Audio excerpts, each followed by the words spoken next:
Beware the Vodyanoi, the aquatic demon that collects souls in underwater graveyards. In the blood-soaked pages of Slavic nightmare folklore, the Vodyanoi is a predatory water fiend that traps victims in liquid prisons of eternal torment.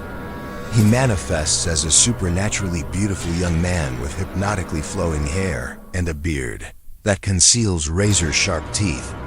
And he rules over cursed rivers, haunted lakes, and stagnant ponds filled with the bones of his victims. The Vodyanoi would employ mind-controlling enchantments to draw his prey toward the water's edge, and once they were paralyzed by his supernatural allure, he would drag them screaming beneath the surface to slowly drown them while feeding on their terror.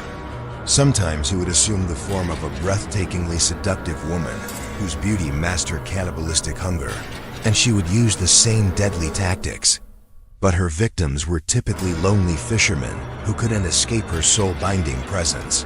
Once they gazed into her eyes, the Vodyanoi possessed an insatiable bloodlust for drowning women and children, and his feeding frenzies intensified during the spring floods when he could hunt across vast flooded territories. Ancient texts warned that if you somehow offended the Vodyanoi, he would trap you in an air pocket beneath the water, where you would slowly suffocate over days while your skin turned blue and your lungs filled with brackish death. And even as you begged for merciful unconsciousness, he would keep you aware and suffering until your soul separated from your rotting corpse. If you ever dared to approach any body of water, you had to perform a blood sacrifice to appease the Vodyanai's hunger first.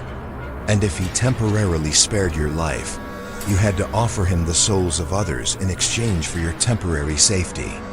Otherwise, he would decide to torture you to death purely for his own sadistic entertainment, because for the Vodyanoi, human suffering is the ultimate delicacy.